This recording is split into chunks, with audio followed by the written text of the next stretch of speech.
Di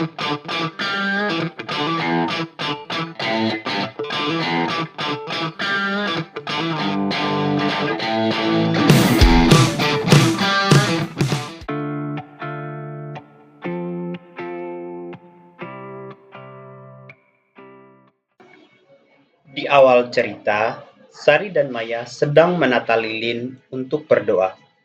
Kursi hanya terisi beberapa orang, namun Sari tampak gelisah dan dia berbicara kepada Maya. Kok malam ini dikit aja yang datang ya? Besar manusia itu aneh, kalau ada pesta mereka baru muncul. Di sini, Rina datang sambil membawa rosario dan buku doa. Rina adalah ketua KBG. Halo, selamat malam. Kok sepi sekali? Yang lain pada kemana? Rin, coba lihat di samping. Mereka lagi minum susah sekali kalau diatur. Coba kalau dasar mereka ada orang ketukannya. Di sini, Anton dan teman-teman sedang minum. Lalu, Rina menyuruh Dodi untuk memanggil Anton dan teman-temannya supaya ikut berdoa. Dot, coba ajakin teman-temannya yang lain di sana yang lagi minum itu. Ajakin ke sini biar kita sembahyang bareng.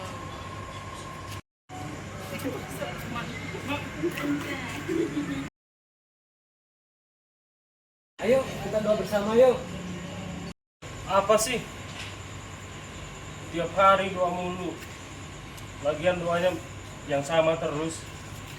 Pergi sana. Ngapain ajak orang lagi, gangguin orang lagi minum? Saya benar-benar capek loh. Lagi pula setiap hari selalu sama aja loh. Rasanya nggak ada perubahan dalam hidup saya ini. Pergi sana. Ton, ayo berdoa aja dulu. Doanya nggak lama. Ayo. Ya sudahlah, kita berdoa. Ini karena kamu yang ngajak. Sebenarnya saya malas loh. Ayo, sama-sama. Ayo, sana yuk. Kita sembahyang sama-sama. Ayo. Oh.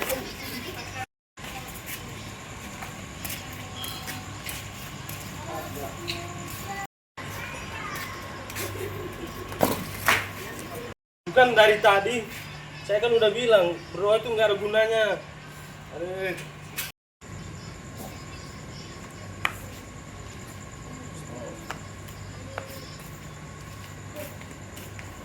Malam semuanya. Malam. Ton, kamu kenapa Ton? Tuh gara-gara mereka suruh saya untuk berdoa, padahal saya nggak mau berdoa loh. Saya benar-benar capek loh. Lagi pula doanya selalu sama. Rasanya nggak ada perubahan dalam hidup saya ini. Ton, bukan doanya yang harus berubah. Mungkin hati kita yang mulai menjauh. Mungkin, tapi saya benar-benar merasa tidak ada gunanya datang setiap minggu. Ton, boleh saya bicara sedikit? Dulu, waktu istri saya sakit, Bapak juga malas berdoa. Hati saya hancur. Saya pikir kalau Tuhan baik, kenapa bisa begini? Kenapa penderitaan istri saya sampai begini? Saya menjauh dari Tuhan. Terus apa yang membuat Pak Yusuf berubah? Suatu hari, saya duduk sendiri di gereja. Saya bilang ke Tuhan, saya marah, saya lelah. Dan justru saat itu, saya merasa Tuhan memeluk saya dalam keheningan. Sejak saat itu, saya tahu kita yang butuh doa. Tuhan tidak berkurang apa-apa kalau kita tidak berdoa. Kita yang kehilangan kekuatan. Saya iri sama yang bisa merasakan kehadiran Tuhan. Saya sering doa, tapi hidup saya tetap berat. Ton, justru waktu kita lelah, doa jadi tempat hilang.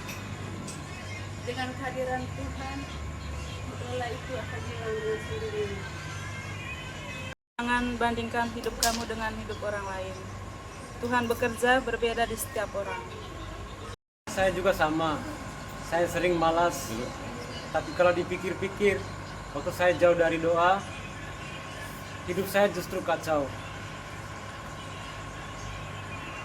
Tapi kadang saya malas karena tidak tahu harus bicara apa pada Tuhan. Tidak apa-apa, katakan saja apa yang kamu rasakan. Doa yang paling indah adalah doa yang jujur pada Tuhan. Teman-teman, saya minta maaf. Saya terlalu sibuk mengejar dunia sampai lupa bahwa Tuhan sumber kekuatan saya. Mulai malam ini, saya mau kembali setia dalam doa KBG. Saya sudah jadi ketua KBG 3 tahun. Yang paling berat bukan persiapan doa, tapi melihat umat makin jauh dari doa. Kita tidak bisa biarkan KBG ini seperti lampu yang kehabisan minyak. Kita harus bangkit, kita harus bisa mengajak saudari kita ini telah kehilangan arah. Termasuk saya ya. Tolong tarik telinga saya kalau kabur. Doa itu seperti minyak dalam pelita. Tanpanya, pelita tidak akan terang. Begitupun dengan kita. Tanpa berdoa, hati kita akan terus diliputi kegelapan. Mari kita berdoa, semoga semangat KBG kita semangat kembali.